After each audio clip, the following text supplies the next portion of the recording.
Bismillahirrahmanirrahim. Assalamualaikum warahmatullahi wabarakatuh. Perkenalkan, nama saya Andriesma Arinda dengan NIM 2102060018 dari kelas MPI 4A. Di sini saya akan menjelaskan mengenai apa saja yang sudah kami pelajari pada mata kuliah perencanaan pendidikan.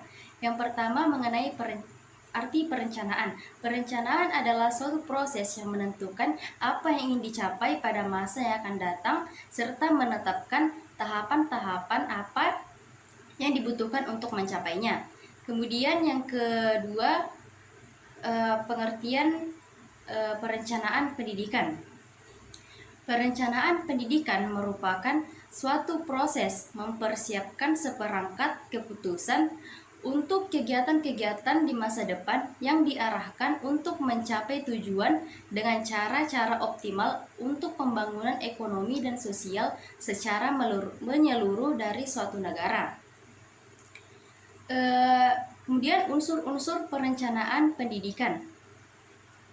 Unsur-unsur perencanaan pendidikan yang pertama, penggunaan analisis. Yang kedua, proses pembangunan dan pengembangan pendidikan. Yang ketiga, prinsip efektivitas dan efisiensi. Yang keempat, kebutuhan dan tujuan peserta didik dan masyarakat atau lokal, regional, nasional, dan internasional. Yang kelima, tujuan pembangunan. Dan yang terakhir, keenam, masalah strategi. Adapun prinsip perencanaan pendidikan yaitu ada 7. Yang pertama, prinsip interdisiplin. Yang kedua, prinsip fleksibel. Yang ketiga, prinsip efektivitas efisiensi. Yang keempat, prinsip progress of change. Yang kelima, prinsip objektif, rasional, dan sistematis. Yang keenam, prinsip kooperatif komprehensif. Yang ketujuh, prinsip human resource development. Selanjutnya, asal-usul perencanaan pendidikan.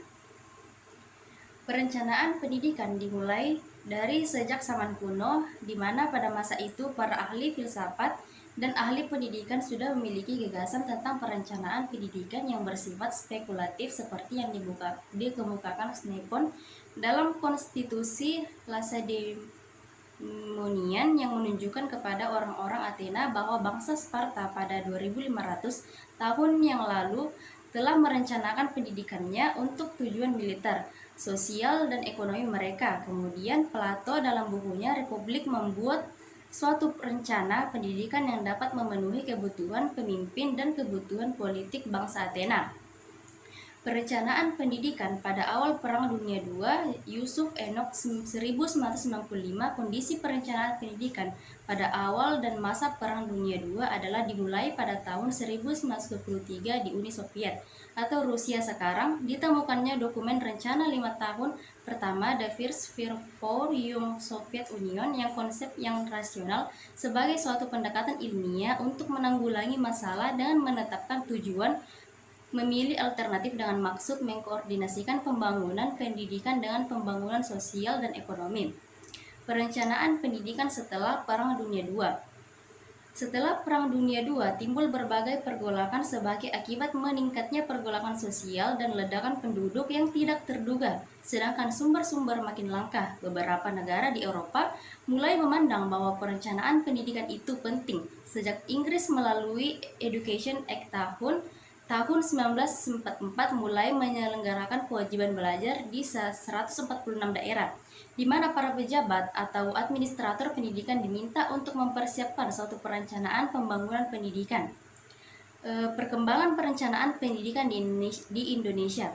Pada tahun 1967 sampai 1968, perencanaan pendidikan di Indonesia baru bisa dimusi oleh ahli perencanaan ekonomi berkebangsaan Belanda yang bernama lengkap Prof. Dr. Tinbergen pernah datang ke Indonesia untuk memberikan semangat kepada para pejabat pendidikan agar mulai belajar teknik-teknik belajar sistematis pada tahun 1968 di lingkungan Departemen Pendidikan dan Kebudayaan tingkat pusat. Ada unit yang mengenai perencanaan, yaitu Badan Pengembangan Pendidikan atau PBB. Kemudian, masalah dan tantangan perencanaan pendidikan. Yang pertama, masalah perencanaan pendidikan, yaitu rendahnya sarana dan prasarana yang mendukung kegiatan belajar mengajar, rendahnya kualitas guru, rendahnya kesejahteraan guru, rendahnya prestasi siswa, dan rendahnya kesempatan pemerataan pendidikan. Yang kedua, tantangan perencanaan pendidikan. Yang pertama, perubahan kurikulum yang begitu cepat. Yang kedua, tuntutan teknologi yang tinggi dalam pendidikan. Yang ketiga, kesulitan untuk mempraktekkan ilmu dalam kegiatan sehari-hari. Yang keempat, masih ada upaya mencari keuntungan melalui pendidikan. Yang kelima, perhatian terhadap perlindungan HAM. Yang keenam, institusi pendidikan harus mampu melindungi peserta didik dan informasi pendidikan. Kemudian, adapun fungsi perencanaan pendidikan yaitu yang pertama, sebagai pedoman bagi pelaksanaan kegiatan pembangunan pendidikan. Yang kedua, sebagai alat pengendalian pelaksanaan pembangunan pendidikan. Yang ketiga, sebagai alat untuk menjamin mutu pembangunan pendidikan. Yang keempat, sebagai alat pencapaian tujuan pendidikan secara efektif dan efisien. Yang kelima, sebagai sarana untuk menjamin kelancaran pencapaian tujuan pembangunan pendidikan. Yang keenam, sebagai sarana untuk memperjelas visi, misi, dan strategi pembangunan pendidikan. Yang ketujuh, sebagai alat yang logis dan sistematis untuk mengubah sistem pendidikan ke arah yang lebih baik. Selanjutnya, teori-teori perencanaan pendidikan. Teori sinoptik merupakan satu kesatuan yang terdiri dari beberapa komponen dalam mencapai tujuan yang sama yang disebut visi serta dengan tindakan yang sama untuk mencapai tujuan. Teori sinopsis menggunakan pendekatan sistem dalam pelaksanaannya. Pada teori ini bertujuan menjadi bagian atau komponen dengan menggunakan analisis model sistem. Teori transaktif. Teori transaktif adalah menekankan bahwa didasarkan pada penekanan harkat manusia sebagai pribadi serta menjunjung tinggi kepentingan pribadi. Menurut teori ini, perencanaan pendidikan dilakukan dalam pertemuan individu dalam satu lembaga pendidikan untuk saling mengkomunikasikan ide masing-masing. Teori inkremental menekankan pada kemampuan lembaga dan performance personalia yang ada dalam suatu lembaga pendidikan yang merencanakan pendidikan. Menurut teori ini, dalam perencanaan pendidikan harus dilaksanakan dengan hati-hati. Teori advokasi. Menurut teori advokasi, setiap lembaga pendidikan memiliki persamaan yang antara dengan yang lainnya dengan mengembalikan perbedaan yang ada baik lingkungan maupun daerah. Dalam merencanakan pendidikan, perencanaan tidak melihat data empiris, akan tetapi akan menekankan pada asumsi atau dasar yang rasional, logis, dan bernilai.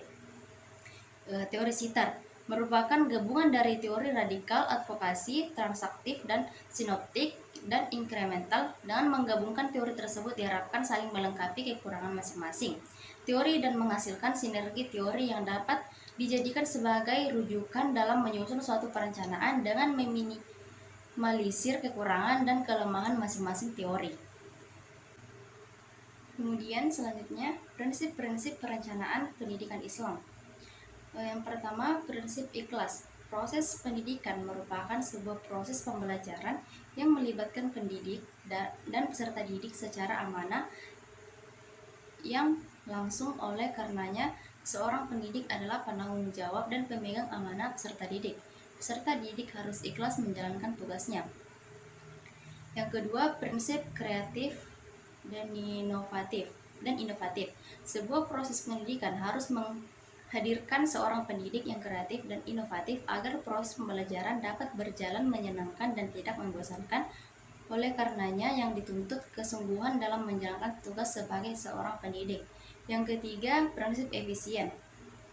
Sebuah perencanaan pendidikan yang membutuhkan biaya yang besar, tentunya dalam hal penggunaan anggaran sangat pribadi dituntut untuk memberlakukan efisiensi yang tinggi, agar anggaran yang dipergunakan secara tepat tanpa adanya pengeluaran biaya yang sia-sia.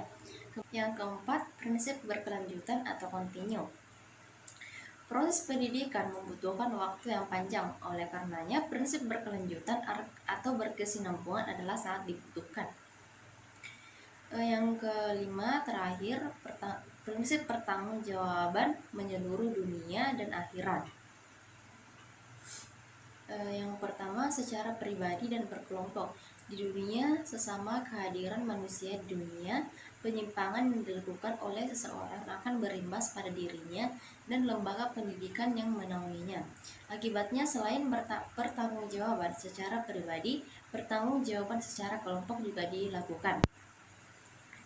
Yang kedua, secara pribadi di akhirat berbeda dengan pertanggungjawaban di dunia yang dilakukan secara pribadi dan kelompok. Pertanggungjawaban di akhirat dilakukan secara individual, tergantung kesalahan yang dilakukan oleh seseorang dan sesuai dengan kadarnya. Itu mungkin itu saja materi dari saya. Kurang dan lebihnya mohon dimaafkan. Wabillahi taufiq wal hidayah. Wassalamualaikum warahmatullahi wabarakatuh.